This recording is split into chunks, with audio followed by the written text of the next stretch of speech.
Hello दोस्तों, आज हम बात करेंगे end S 08 accounting policy change in accounting estimates and error. आपकी कोई भी अकाउंटिंग पॉलिसी थी या आपने कुछ एस्टिमेट्स लगाए थे तो उसमें चेंजेस आ रहा है, फिर आपकी कोई भी एरर पीछे रह गई थी उसमें कोई चेंजेस हैं। तो सबसे पहले हम बात करते हैं अकाउंटिंग पॉलिसीज। अकाउंटिंग पॉलिसीज हैं क्या? अकाउंटिंग पॉलिसीज स्पेसिफिक प्रिंसिपल्स हैं, कोई बेसिस है, कोई कन्वेंशन, रूल एंड प्रैक्टिसेस। तो ये सब आपकी क्या है? अकाउंटिंग पॉलिसीज जो applied by the entity in preparing and presenting the financial statements. आपने कोई प्रिंसिपल लगाया, कोई बेसिस लगाया, जैसे फीफो है, लीफो है, कोई भी आपने रूल लगाया, मेजरमेंट रूल्स लगाए, कोई प्रैक्टिस है आपकी जो आप अप्लाई करती है कोई भी entity in preparing and presenting the financial statements. तो इसमें हमें बात क्या करनी है कि हमारे पास कुछ चॉइसेस हैं। क्या है कि हम हाउ टू सेलेक्ट डिस्क्लोजर्स जो इंड एस 01 देता है, कंसिस्टेंसी एंड चेंजेस। तो आपकी हाउ टू सेलेक्ट के अंदर जो चॉइसेस आपके वो क्या कहती है आपको कि एप्लीकेबल इंड एस अवेलेबल है आपके पास कि अवेलेबल नहीं है। अगर आपके पास अप्लीकेबल नहीं है तो आप क्या अप्लाई करेंगे। अगर आपके पास एप्लीकेबल है जो इंडिया से उसके अकॉर्डिंग चलेंगे। अब आपके पास एप्लीकेबल इंडिया से यानी कि अवेलेबल नहीं है उसके रिगार्डिंग, तो आप क्या करेंगे? या तो जजमेंट लगाएंगे किसके लिए? Developing and applying accounting policies. आपको जजमेंट लगाएंगे कि हाँ इस कंडीशन में, इस सिचुएशन में ये चीज़ ये अप्लाई होना चाहिए, ये पॉलिसीज बेस्ट है। जो क्या होंगी, क्या होनी चाहिए? जो कि रेलेवेंट टू यूजर्स होनी चाहिए, रिलायबल फॉर फाइनेंशियल स्टेटमेंट्स के लिए रिलायबल भी हो, रेलेवेंट टू यूजर्स। रिलायबल कैसे हो? ट्रू एंड फेयर व्यू आपको प्रेजेंट कर रही हूँ, सब्सटेंस ओवर फॉर्म, न्यूट्रल हो, प्रूडेंट हो और ये कंप्लेंट इन्फॉर्मेशन प्रोवाइड करती हूँ। चॉइसेस आपकी किस चीज़ की थी? पॉलिसीज आपको कौन सी लेनी हो? ट्रांजेक्शन इवेंट एंड कंडीशन, जिसको आगे हम टीईसी से भी देखेंगे। टीईसी लिखा हुआ तो उसका मतलब यही होगा। अब बात करते हैं नॉट अवेलेबल थे, अपने जजमेंट करते हैं, लेकिन कभी कभी क्या होता है हम डेवलप करते हैं policy based on the pronouncement of ISB, Indian audit standard board. इसके हम रिसेंट देखते हैं कि सबसे रिसेंट इन्होंने क्या दिया है। उसके बाद देखते हैं can be change amended bye IASB, और इसको क्या करेंगे हम? वॉलंटरी चेंज भी इसके उसको हम बोलेंगे कि ये वॉलंटरी चेंजेस इसके अंदर हैं। किसको? जो चेंजेस आएंगे यहाँ पे इफ अमेंडेड वाले। अब हमने देखा कि हमने जजमेंट लगा दी और डेवलप कर लिया एक अकाउंटिंग पॉलिसी, लेकिन अगर हम इसमें हम चेंज करते हैं, और चेंज हम क्यों करेंगे? या तो रिक्वायर्ड बाई इंड एस होगा, तो हमने पॉलिसी चेंज की। अकाउंटिंग पॉलिसी की बात कर रहा हूँ मैं, सिर्फ इसकी नहीं कि जिसमें नहीं, कोई भी अकाउंटिंग पॉलिसी, कोई भी अकाउंटिंग पॉलिसी चेंज कब होगी? जब या तो इंडिया से उसको रिक्वायर करता है या फिर रिजल्ट्स के आएंगे उसके किस में? Providing more R&R info. R&R क्या? वही relevant to users and relevant and यानी कि रेलेवेंट एंड रिलायबल इन्फॉर्मेशन अगर वो प्रोवाइड करती है तो आप इसलिए चेंज कर सकते हैं, या फिर इंडिया से आपको कहते हैं कि आपको चेंज करना पड़ेगा तो कर सकते हैं। चेंज कब कब हम इसको नहीं मानेंगे? जब differ in the substance form there previous occurred. अगर सब्सटेंस ही इनका बिल्कुल अलग है फ्रॉम देयर प्रीवियसली अकर्ड तो आप इसको चेंज नहीं कहेंगे। या फिर new policy for new transaction event और कंडीशंस, किसी नई ट्रांजेक्शन के लिए, किसी नई इवेंट के लिए, किसी नई कंडीशन के लिए अगर आपने कोई न्यू पॉलिसी लगाई तो उसको आप चेंजेस नहीं बोलेंगे। दूसरा क्या है? Changes in classification of assets like PPE to IP या IP टू PPE। ये अपने इंडिया 1640 किए होंगे, नहीं किए तो वीडियो अवेलेबल, आप एक बार जाके जरूर चेक करें। तो उसमें क्या है कि अगर आप क्लासिफिकेशन ऑफ एसेट्स चेंज कर देते हैं, आप इंडिया 16 से 40 वाली यानी कि P P property, plant equipment, और IP यानी कि इन्वेस्टमेंट प्रॉपर्टी, अगर आप इनको इंटरचेंज कर लेते हैं आपकी क्लासिफिकेशंस को, तो ये चेंज इन अकाउंटिंग पॉलिसीज नहीं कहा जाएगा। और change in financial currencies due to the change of law, change of fact, sorry, change in the financial currency is due to the change of fact. अगर आपके facts change हो जाते हैं और आपकी फाइनेंशियल करेंसी चेंज हो जाती है, आपकी फंक्शनल करेंसी जो होती है वो चेंज हो जाती है, तो उसको भी आप अकाउंटिंग पॉलिसी का चेंज नहीं मानेंगे। इसमें एक चीज़ और आती है कि आप कब कहेंगे when to make third balance sheet. कई बार थर्ड बैलेंस शीट बनानी पड़ती है, तो कब बनाएंगे? अकाउंटिंग पॉलिसी आपकी रेट्रोस्पेक्टिव है, रेट्रोस्पेक्टिव रिस्टेटमेंट है, PPI और मेटेरियल क्लासिफिकेशन है। If the effect opening balance sheet item तो ही आप जो थर्ड बैलेंस शीट बनाएंगे, या फिर आपका क्या है? फर्स्ट टाइम एप्लीकेशन है। यानी कि अगर ये तीनों में से कोई है और ये ओपनिंग बैलेंस शीट को इफेक्ट करते हैं तो बनाएंगे। फर्स्ट टाइम एप्लीकेशन आपकी किसी इंडिया की हो रही है, किसी एप्लीकेशन की हो रही है, तो आप इसको बनाएंगे। इसके बाद एक छोटा सा चार्ट, इसमें हम बात करेंगे इसके बारे में। आइए देखते हैं।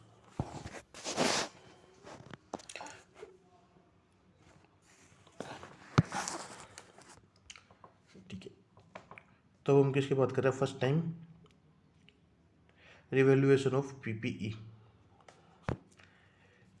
First time revaluation of PPE is change in the accounting policy.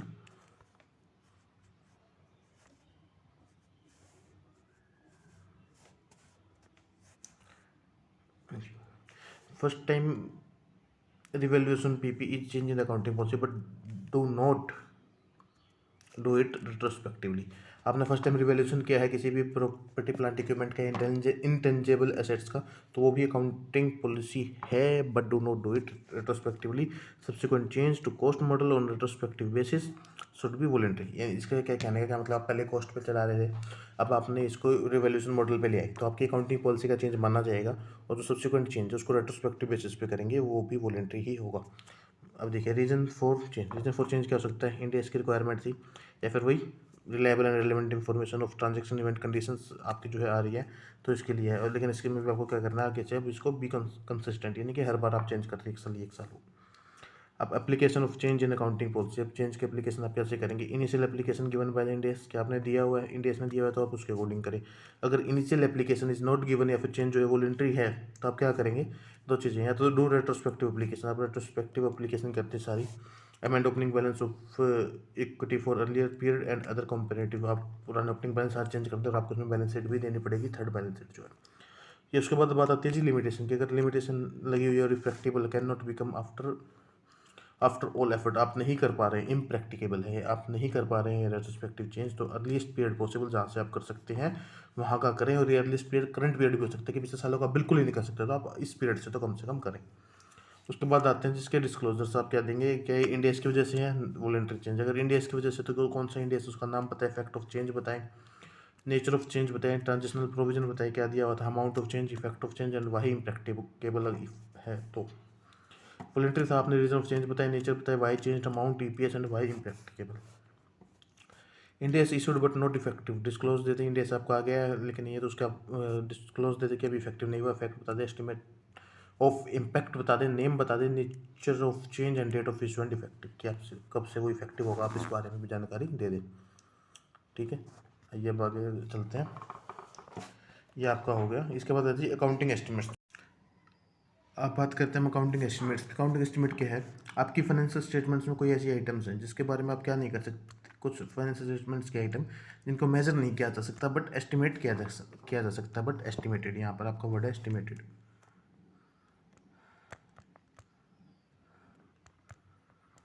और ये क्या करते हैं एस्टिमेशन में, और क्या इंक्लूड होता है आपका, involve judgement on the basis of the latest available information, on the basis of, वो थोड़ा सा स्कैनिंग में इशू आया हुआ है, on the basis of latest information जो भी आपके पास अवेलेबल थी, उसके जजमेंट अप्लाई करके आपने कुछ एस्टिमेट्स लगा दिए हैं। अब उसके बाद हम बात करेंगे चेंज इन एस्टिमेट्स की। एस्टिमेट्स क्या होता है, आपकी एडजस्टमेंट हो सकती है कैरिंग अमाउंट ऑफ एसेट्स या लायबिलिटी की, या फिर amount of periodic consumption of the assets, यानी कि लाइक डेप्रिसिएशन या something that realises from the assessment of present status and FEB, यानी कि future economic benefits associated with the assets and liability. जो ये आपके सारे एस्टिमेट्स हो गए, आपका फ्यूचर इकोनॉमिक बेनिफिट कितना होगा, या फिर आपका जो पीरियोडिक कंजम्पशन की अमाउंट कितनी होगी उस एसेट्स की, या फिर कैरिंग अमाउंट में कुछ चेंजेस लेके आना एसेट्स या लायबिलिटी में, सारे आपके क्या हो गए, एडजस्टमेंट्स हो गए, आपके एस्टिमेट्स हो गए। तो एस्टिमेट्स में क्या है, इसके ऊपर क्या हो सकता है, आप चेंजेस कब करेंगे, changes made due to changes in, या तो आपके कोई सर्कमस्टांसेस में चेंज आ गया तो आपका एस्टिमेट चेंज हो गया, कोई एक्सपीरियंस में चेंज आ गया तो भी आपका जो है एस्टिमेट्स चेंज हो सकते हैं। एक्सपीरियंस का चेंज हो गया, आपने देखा कि अब चलने वाली थी 10 साल, लेकिन अब लग रहा है कि 8 साल चलेगी, कोई सर्कमस्टांस चेंज हो गया, आपकी कोई टेक्नोलॉजी चेंज हो गई है, तो वो सारा इसके अंदर आ जाएगा। जब एस्टिमेट्स की बात करते हैं तो क्या होगा, if results from new information and developments, ये चेंज आपको हुआ है कि आपको कोई न्यू इन्फॉर्मेशन मिली है, कोई नया डेवलपमेंट हुआ है, एरर्स जो है, कोई भी एरर्स की करेक्शन नहीं, कोई एरर नहीं थी आपके, सिर्फ जजमेंट है, कोई एरर नहीं थी, तो होगा जजमेंट नीडेड फॉर, जजमेंट आप किस चीज़ पर लगाएंगे, आपके bad debts, realisation of assets, inventory NRV, उसकी कोई कैलकुलेशन उसकी वैल्यू में, यहाँ आ गया carrying amount of the assets and liability के अंदर इसका, fair value of asset and liability same of the example of the first one, useful life and provisions आपको इसमें चेंज करने हैं, कोई भी आपका सर्कमस्टांसेस वगैरह चेंज हो रहे हैं वो यहाँ पे आ गए। आपको इशू आ रहा है कि चेंज इन पॉलिसी है कोई चीज़, या चेंज इन एस्टिमेट्स है, यानी कि जिसके बारे में क्लैरिटी नहीं है, आईएएस भी आपने चेक कर ली है, आपने इंडिया से चेक कर ली है, कहीं भी नहीं है, तो आप क्या एज्यूम कर सकते हैं, उसको एस्टिमेट्स एज्यूम कर लीजिए। लेकिन कहीं दिया हुआ है तो एज्यूम नहीं करना कि आपके नॉलेज में था, एक्चुअल अगर फैक्ट्स हैं, पता है कि यही होना है, कहीं दिया हुआ है अकाउंटिंग स्टैंडर्ड्स में, इंडिया में कहीं भी, तो वो चेंज इन पॉलिसी ही है, अदरवाइज आप इसको एस्टिमेट कर लें जहाँ पर क्लैरिटी नहीं है। ट्रीटमेंट क्या होगा, चेंज एस्टिमेट्स का प्रोस्पेक्टिव करना है, रेट्रोस्पेक्टिव नहीं जाना, और चेंज या करंट ईयर एस्टिमेट्स को भी चेंज करना है। इसके लिए आपको डिस्क्लोजर्स क्या क्या देने हैं, आपको nature of amount of changes बताने हैं, इफेक्ट ऑन करंट ईयर बताना है, फ्यूचर ईयर बताना है ड्यू टू चेंज, और फ्यूचर ईयर में अगर पॉसिबल नहीं है तो आप फैक्ट्स बता दीजिए कि पॉसिबल नहीं है, क्यों पॉसिबल नहीं है और क्या क्या इसके रिलेटेड फैक्ट्स हैं। अब हम बात शुरू करेंगे प्रायर पीरियड एरर्स की। इस इंडिया में 3 चीज़ें थी। सबसे पहले आपने की अकाउंटिंग पॉलिसी उसके चेंजेस, दूसरा की अकाउंटिंग एस्टिमेट्स एंड उसके चेंजेस। अब तो तीसरे नंबर पर आपके पास क्या आता है, प्रायर पीरियड आइटम्स। तो हम इसकी बात करेंगे, prior period errors. Prior period errors आपको क्या क्या क्या है, कोई भी आपका ओमिशन या misstatement in the entity's financial statement of one और more previous years from failure to use reliable information that was available when financial statements are approved and could be obtained or taken into account in preparation of financial statements। क्या कहना चाहते हैं आपको, देखिए आपके सबसे पहले क्या हुआ, एक बार हम इसको रेज करके आपको अच्छे से बताते हैं। इसने कहा कि कोई भी ओमिशन है आपकी या मिस स्टेटमेंट, यानी कुछ छूट गया है या कुछ गलत लिखा गया है, किसमें, एंटिटी की फाइनेंशियल स्टेटमेंट्स में। कब, किसी भी एक या ज़्यादा प्रीवियस पिछले सालों में, किसी में एक भी हो सकता है, वो ज़्यादा भी हो सकता है।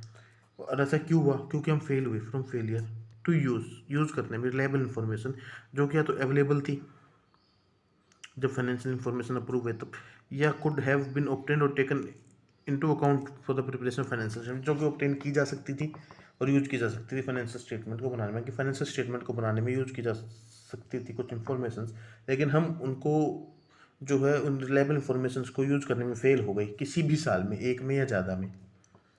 एंटिटी की फाइनेंशियल स्टेटमेंट वो ओमिट हो गई है या मिसस्टेटेड हो गई है, तो आपकी क्या होगी, प्रायर पीरियड एरर होगी, क्योंकि पिछले साल होगी।